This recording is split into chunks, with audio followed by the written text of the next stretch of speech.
14 jours sans sucre, qu'est-ce qui se passe dans votre corps? Aujourd'hui, on va parler d'un sujet qui vous concerne de près si vous avez du mal à résister au sucre ou si vous sentez que vous en consommez un peu trop au quotidien. Aujourd'hui, on va voir ensemble qu'est-ce qu'un mauvais sucre, pourquoi c'est pas vraiment le sucre lui-même, mais plutôt la manière dont on le consomme qui peut poser problème, et surtout qu'est-ce qui se passe dans votre corps quand vous dites, entre guillemets, stop au sucre pendant ne serait-ce que 2 semaines. Alors, vous allez aussi découvrir comment réduire petit à petit ce sucre, sans frustration, pour que les effets positifs soient durables. Et si vous avez tendance à craquer sur le sucre, à avoir de l'alimentation émotionnelle, écoutez bien, vous risquez d'être surprise par l'impact que cette démarche peut avoir sur votre bien-être, démarche qui est de réduire le sucre. Alors c'est parti. Qu'est-ce qu'un mauvais sucre pour commencer? Quand je parle de mauvais sucre, je ne veux pas dire qu'il y a des aliments bons ou mauvais. Tout dépend vraiment de vos habitudes. En fait, on appelle mauvais sucre les sucres qu'on va dire des sucres ajoutés, raffinés, par exemple ceux qui vont être présents dans les bonbons, les sodas, les glaces, ou même des produits auxquels on ne pense pas, comme finalement le jambon ou certaines sauces industrielles. Par exemple, un fruit, il va contenir du sucre, oui, mais avec des fibres, des vitamines, des minéraux, des antioxydants. Et un soda, lui, c'est essentiellement du sucre, pas grand-chose de bon pour vous. Alors, c'est quoi les effets de 14 jours sans sucre? On voit des challenges partout sur Internet, 14 jours sans sucre, qu'est-ce que ça signifie? Et j'imagine que si vous êtes ici, c'est que vous vous demandez sûrement ce que ça change de réduire ces sucres-là pendant 2 semaines. Et les effets, ils sont quand même assez impressionnants. La première chose qu'on va voir, c'est une stabilisation de la glycémie. En réduisant le sucre, votre glycémie, elle va devenir plus stable. Donc, il semblerait qu'il y ait pas mal de théories qui prônent le fait que stabiliser la glycémie, ça induise des meilleures variations au niveau des fringales, que ça évite les fringales soudaines, les envies sucrées qui prennent le dessus. Bon, peu importe finalement, parce que ce que dit la littérature scientifique, c'est pas aussi tranché que ça dépend beaucoup du contexte. Mais disons que c'est quand même du bon sens, ne serait-ce que pour l'apport en sucre, surtout quand on a une mauvaise tolérance aux glucides ou une sensibilité à l'insuline qui peut être problématique, qui est généralement le cas des personnes qui consomment beaucoup de sucre, parce que généralement les personnes qui consomment beaucoup de sucre sont en surpoids, et généralement lorsqu'on est en surpoids, il y a beaucoup de chances que vous ayez une tolérance aux glucides et une sensibilité à l'insuline qui soit problématique. Donc déjà, ça va jouer en réduisant le sucre sur votre glycémie qui va devenir plus stable. Forcément, on demande moins de travail à notre corps pour stabiliser la glycémie. Donc la glycémie, c'est le taux de sucre dans le sang. Donc ça, il semblerait que ça puisse amener des sensations de faim qui soient plus régulières et que vous retrouviez le contrôle de ça. Le deuxième effet intéressant de la réduction du sucre, ne serait-ce qu'à 2 semaines à 14 jours, ça va être la réduction de la rétention d'eau. Ce qu'il faut comprendre avec la rétention d'eau, c'est que moins de sucre, c'est aussi moins de rétention d'eau parce que l'eau attire le sucre sous une forme dans les cellules. Donc fini cette sensation de gonflement ou même visuellement, ça peut être désagréable. On a beaucoup d'élèves chez Kiné Coach Santé dans nos accompagnements qui nous parlent de rétention d'eau. Une bonne manière de réduire la rétention d'eau, ça va être de limiter, et j'ai bien dit limiter, ou réduire, j'ai pas dit supprimer, ces apports en sucre et surtout le type de sucre. Et forcément, qui dit rétention d'eau, ça va se voir sur la balance et aussi sur votre confort au quotidien, parce que si le sucre retient de l'eau, forcément, ça se voit sur la balance. Et oui, je vous vois venir. La balance, je sais que souvent on y accorde une importance capitale, et on a malheureusement beaucoup de personnes, même chez nous dans nos accompagnements, surtout en début d'accompagnement, qui font toute une fixette sur le chiffre sur la balance. C'est peut-être votre cas si vous cherchez à perdre du poids et que vous n'arrivez pas à faire bouger ce foutu chiffre, comme disent souvent les personnes qu'on accompagne. Mais rappelez-vous, ou peut-être je vous l'apprends, et dans ce cas-là je vous apprends une bonne nouvelle, le chiffre sur la balance, il est bien loin d'indiquer quelque chose de très pertinent quant à ce que vous voulez vraiment. En fait, ce que vous voulez, c'est perdre de la graisse, c'est pas perdre, entre guillemets, juste du poids. Et donc, en réduisant le sucre, vous allez perdre du poids, mais bon, ça ne veut pas dire que vous allez perdre forcément de la graisse, ça va juste dire que vous allez faire un peu moins de rétention d'eau, et c'est quand même agréable de faire moins de rétention d'eau. Bon, stabilisation de la glycémie, réduction de la rétention d'eau. Deuxième truc surtout, et ça vous allez vraiment le voir, c'est que vous allez avoir la sensation d'avoir plus d'énergie. Le sucre, il a quand même un effet où on a envie d'y revenir. Alors je sais que souvent on entend le sucre, c'est plus addictif que la cocaïne ou des trucs comme ça. C'est pas vraiment vrai. Je pense que c'est plus facile de... Enfin, c'est même pas je pense, c'est... Ça me fait toujours sourire quand on dit le sucre est plus addictif que la cocaïne. Ils ont fait des études sur les souris avaient tendance de plus revenir vers la cocaïne que le sucre.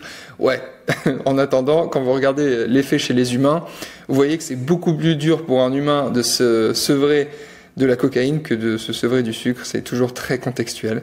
Mais c'est quand même un truc intéressant finalement à retenir. C'est que souvent on a l'impression que on est comme accro au sucre.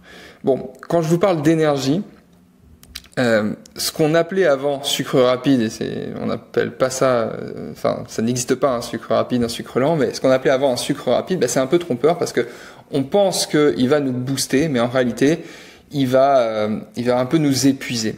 Et en limitant ces sucres, en arrêtant ces sucres finalement transformés, raffinés, vous allez constater une énergie plus stable, vous allez avoir moins de coups de barre et une digestion aussi probablement plus légère. Vous verrez que vous n'aurez plus la sensation d'avoir le besoin de vous écrouler après un repas. Et ça, cette sensation d'énergie, c'est surtout que vous allez remplacer ces sucres, peut-être raffinés, par d'autres glucides, d'autres sucres, qui sont beaucoup plus qualitatifs, qui auront une diffusion beaucoup plus lente, beaucoup plus stable. Et donc c'est ce qui va faire que vous allez avoir moins de crash au niveau de l'énergie. Quelque chose qui peut aussi beaucoup vous concerner, si vous limitez le sucre, ça va être l'amélioration de l'humeur. On parlait d'effets un peu addictifs sur le sucre. Ce qui est sûr, c'est que le sucre, ça active le circuit de la récompense dans le cerveau. Un peu comme une drogue d'ailleurs. C'est pour ça que c'est souvent comparé, même si c'est pas vraiment comparable. Mais il y a quand même une sécrétion de certaines hormones, certains neurotransmetteurs qui vont nous donner l'envie d'y retourner. Donc en réduisant les apports en sucre, surtout transformés et raffinés, vous allez finalement peut-être avoir la sensation pendant quelques jours qu'il vous manque quelque chose. C'est plus l'habitude que physiologiquement peut-être ce qui va se passer. Ça dépend forcément bien sûr de votre consommation de sucre.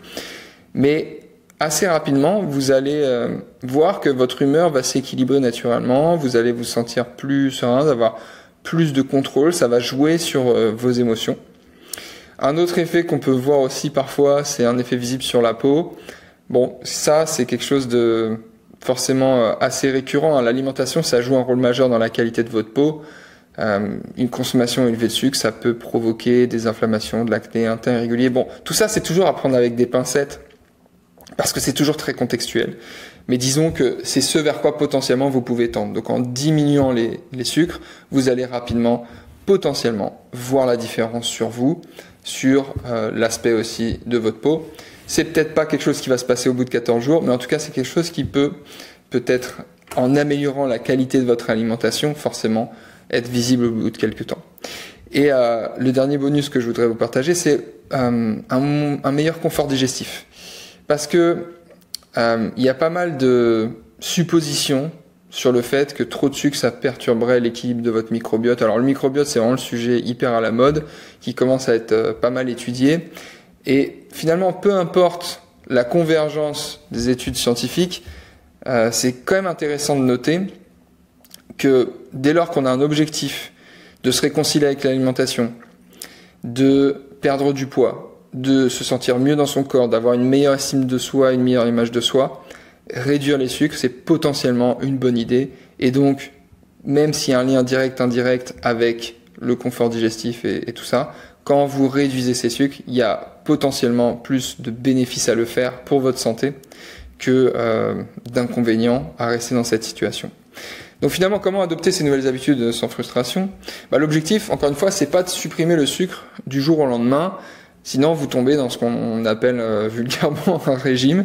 Et les régimes, ça marche potentiellement à court terme, ça marche jamais à long terme, parce que c'est trop loin finalement du jour au lendemain. Vous allez mettre en place des actions qui sont beaucoup trop loin de votre mode de vie actuel. Donc c'est pour ça qu'on prône plutôt chez Kinécoach Santé la modification progressive des habitudes. Donc l'objectif, c'est pas de supprimer le sucre du jour au lendemain. Vous pouvez continuer de vous faire plaisir de temps en temps avec des aliments même transformés. Alors là, je sais que certains vont voir la vidéo et vont dire « Oh là là, il recommande des aliments transformés ». C'est toujours contextuel en fait. Si vous avez besoin de réduire progressivement les doses d'aliments transformés jusqu'à quasiment ne plus en manger, c'est probablement un bon conseil que de vous dire de mettre plus de conscience là-dessus plutôt que de vous interdire et de diaboliser certains aliments. Maintenant, attention, le sucre, il y a sucre et sucre. D'accord ? Il y a les sucres, comme je disais au début, des sucres qui vont être plutôt raffinés, transformés, qui seront assez pauvres nutritivement en fait.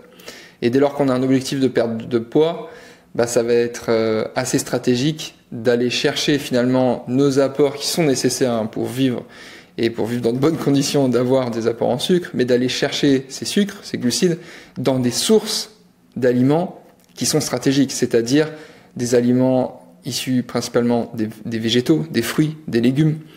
D'augmenter ces apports en végétaux, fruits et légumes, c'est probablement, alors je dis ça en rigolant parce que c'est bien évidemment une très bonne idée, c'est une bonne idée d'augmenter vos apports en végétaux, en fruits, en légumes. Alors je sais que parfois, encore une fois, sur internet, on va avoir des contenus du style « Oh là là, il faut pas manger plus de X fruits par jour parce que il y a du fructose, etc.